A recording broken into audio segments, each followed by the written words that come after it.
Hoje é mais um dia em que o mundo se despede de pessoas que não voltarão. Alguns eram conhecidos, outros anônimos, mas todos deixaram sua marca. Pais, filhos, amigos, amores. Histórias que agora vivem apenas na memória. Este vídeo não é só uma lista de nomes. É um tributo silencioso àqueles cuja jornada terminou. Assista até o fim. Dedique um momento de respeito. Inscreva-se no canal, para que a memória deles nunca se apague. E agora, começamos! No coração de Recife, sob o céu salgado do Atlântico e entre as sombras de mangueiras antigas, nasceu uma voz que transformaria o teatro brasileiro, uma voz doce, firme e teimosa. Maria Lúcia Dantas não foi apenas uma atriz. Foi força viva da arte nordestina, memória dos palcos e guardiã das histórias que o tempo tentou calar. Filha de pescadores, a infância de Maria Lúcia foi feita de redes, vento e silêncio. Ainda menina, declamava versos de cordel em feiras livres, com olhos brilhantes e pés descalços. Aos 12 anos, foi vista por um diretor local durante uma apresentação improvisada num festival escolar. Ele a levou, com cuidado e fé, para seu primeiro curso de teatro. Foi ali, entre cortinas puídas e cenários de papelão, que nasceu a atriz. Estudou com bolsa na Universidade Federal de Pernambuco, onde foi discípula da lendária diretora Helena Alves. Juntas, criaram o grupo experimental Raízes em Voz Alta, que levou peças sobre racismo, feminismo e desigualdade para comunidades ribeirinhas. O projeto rendeu o Prêmio Nacional de Iniciativa Cultural, no Brasil, em 1993, reconhecimento por democratizar o acesso ao teatro. No palco, Maria Lúcia era explosão e sussurro.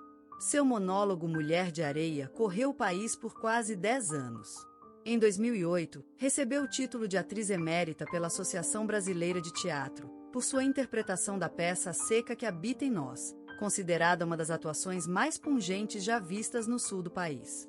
Com esse prêmio, sua voz ganhou eco internacional, e ela foi convidada para festivais em Lisboa, Bogotá e Maputo. Mas nem tudo foi glória. Em 2002, sofreu um acidente de carro voltando de uma apresentação noturna. Fraturou as costas e passou 6 meses sem andar. Muitos acreditaram que sua carreira havia terminado ali. Mas ela voltou aos palcos em uma cadeira de rodas, no papel de uma poeta cega, e emocionou o país com sua presença, tão firme quanto antes. Na vida pessoal, foi casada com o músico João Mendonça, com quem teve 2 filhos. Separaram-se amigavelmente após 20 anos, mantendo amizade profunda até o fim. Em casa, Maria gostava de cozinhar escondidinho, ouvir Nana Caymmi e escrever cartas a lápis, dezenas delas, guardadas em caixas de sapato. Era ativa em causas sociais. Fundou a Casa da Cena, um centro cultural gratuito para jovens artistas de periferia, em Olinda. Ali, ensinava mais do que técnica, ensinava dignidade. Dizia sempre: o palco é sagrado porque o povo é sagrado. Cada palavra tem peso. Não grite, se quiser ser ouvido. Arte não é espelho, é tambor. Seu último papel foi como narradora de um documentário sobre mulheres do sertão.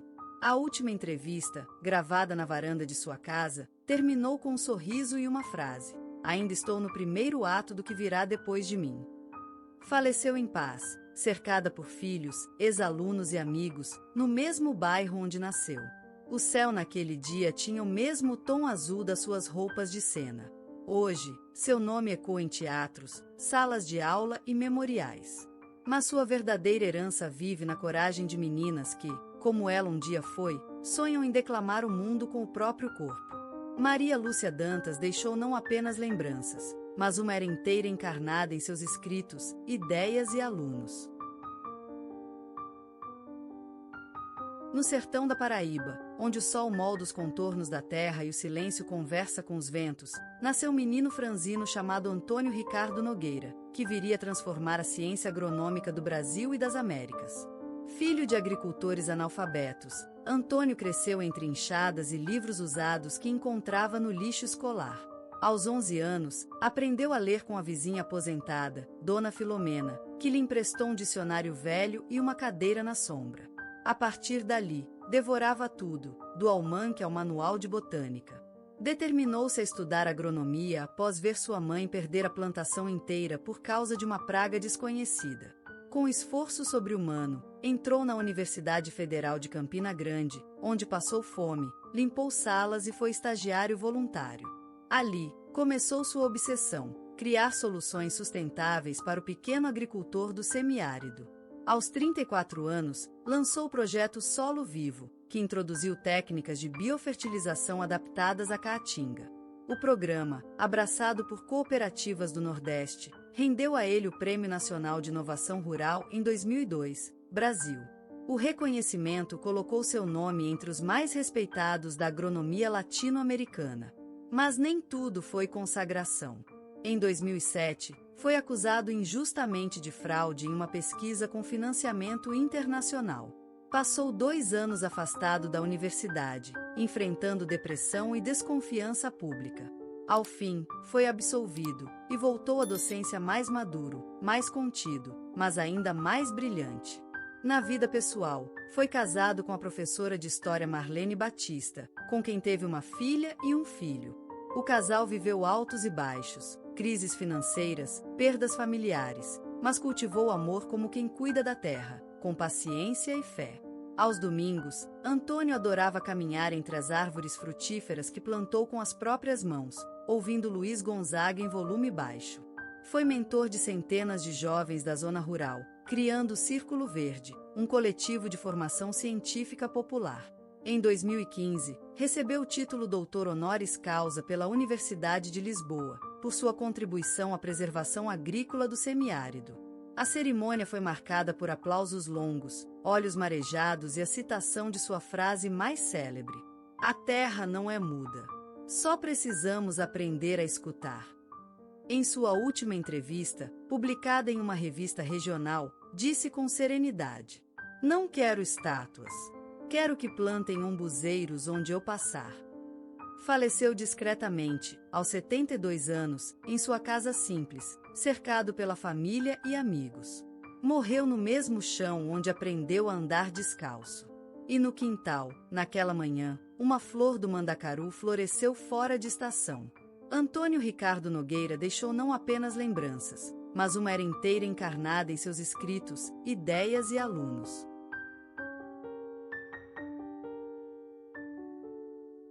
Hoje, quando o mundo pronuncia o nome Alice Braga, há algo mais do que reconhecimento: a reverência. Atriz de presença rara, dona de uma intensidade que ultrapassa a tela, ela se tornou símbolo de autenticidade e força, não por interpretar mulheres complexas, mas por ser uma delas. Alice não apenas representa personagens, ela os habita. Com os olhos, com os silêncios, com a coragem de não agradar.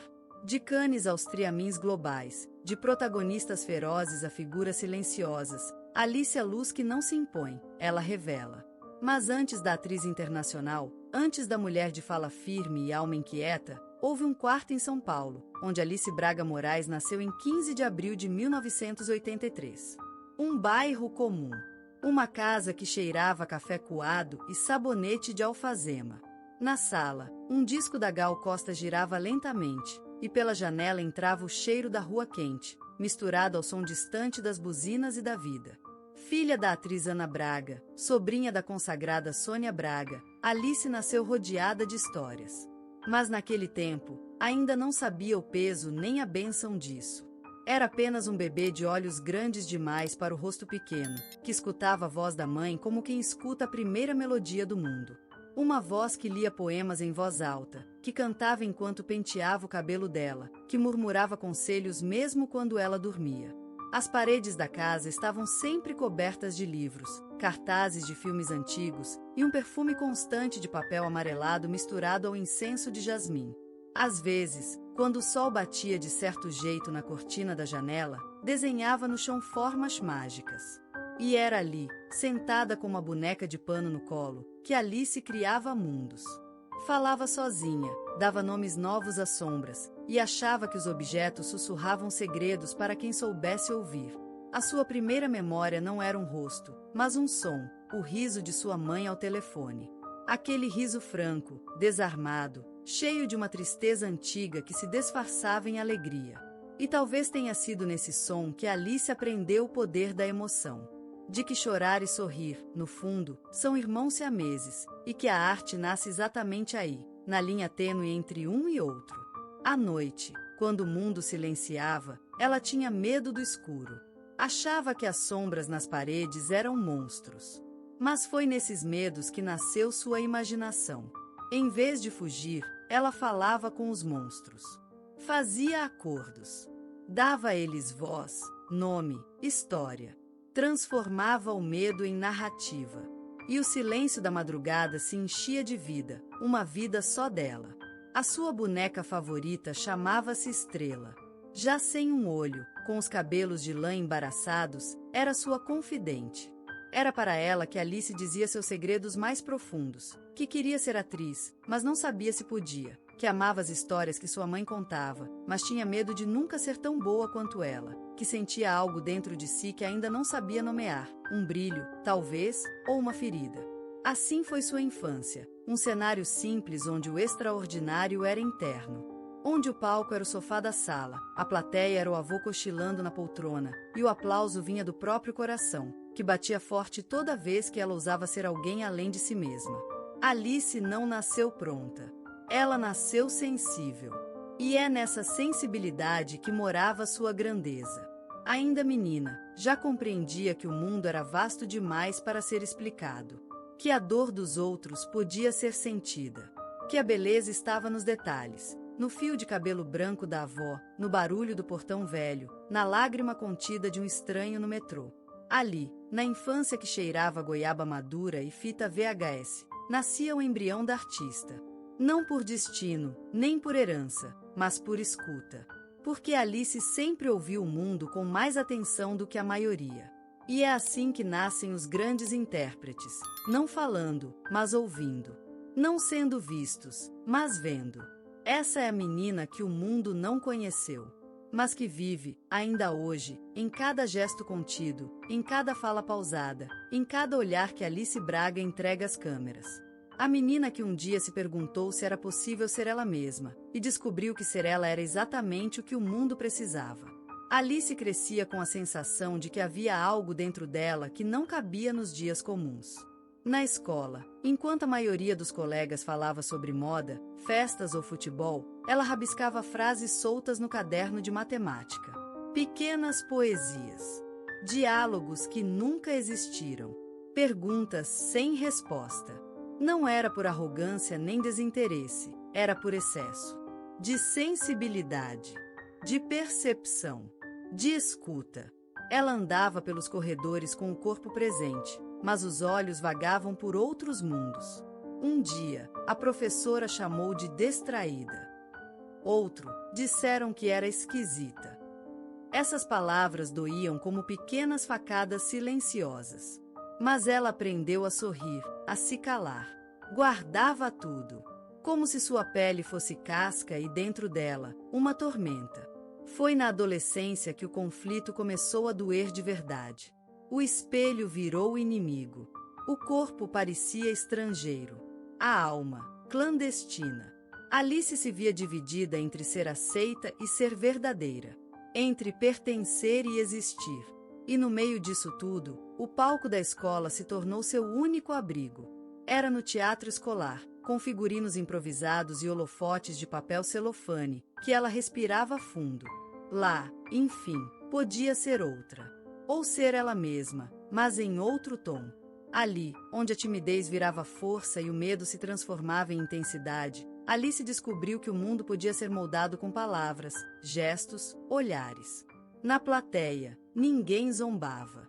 Ninguém chamava de esquisita. As palmas eram reais. As lágrimas, também. E, talvez pela primeira vez, ela sentiu que ser diferente não era falha, era chama. Mas o mundo fora da cortina não era tão gentil. Os amigos se afastavam. Os sorrisos vinham acompanhados de ironia. Um dia, uma colega disse: "Você acha que vai ser atriz? Com esse jeito?" Alice riu por fora. Chorou por dentro. Aquilo doeu como se alguém tivesse arrancado suas raízes. Mas não desistiu. Aos 15 anos, começou a fazer testes. Com o coração nas mãos. Enfrentava olhares de desprezo, portas fechadas, recusas educadas e cruéis. Saía dos estúdios com os olhos marejados, sentindo que não era boa o suficiente, bonita o suficiente, nem certo o suficiente. Mas mesmo assim, voltava. À noite, escrevia cartas que nunca enviava.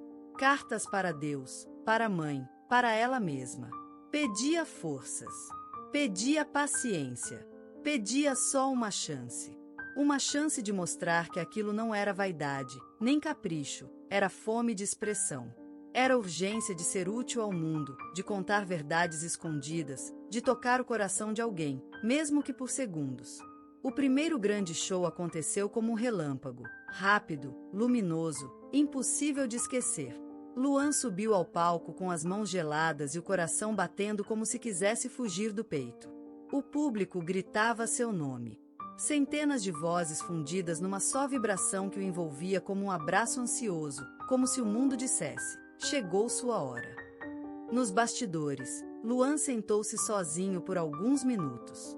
Os olhos fixos no chão, a cabeça latejando.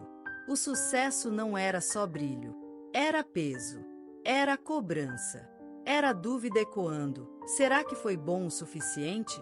Será que vou conseguir manter isso? Será que eu ainda sou eu? Com o tempo, vieram as propostas, os contratos, os holofotes, os voos sem pouso, o nome dele estampado em revistas, playlists, manchetes. E cada conquista trazia consigo uma sombra silenciosa, o medo de perder a si mesmo dentro da própria imagem.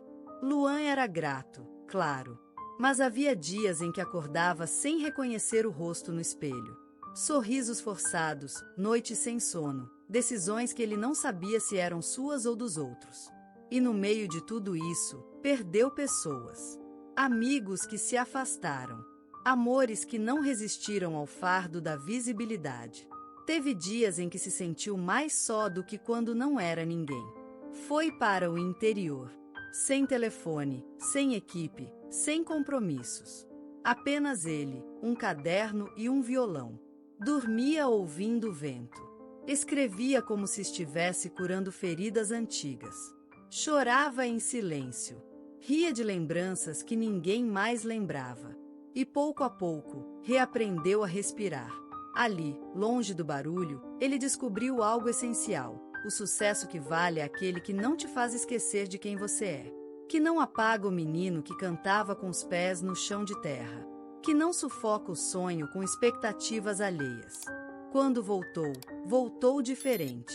Mais maduro, mais firme, mais calmo. No palco, já não cantava para agradar. Cantava para dizer, para tocar, para devolver ao mundo o que o mundo tinha lhe dado. E o público sentia. Sentia a verdade na voz, o peso das vivências em cada letra.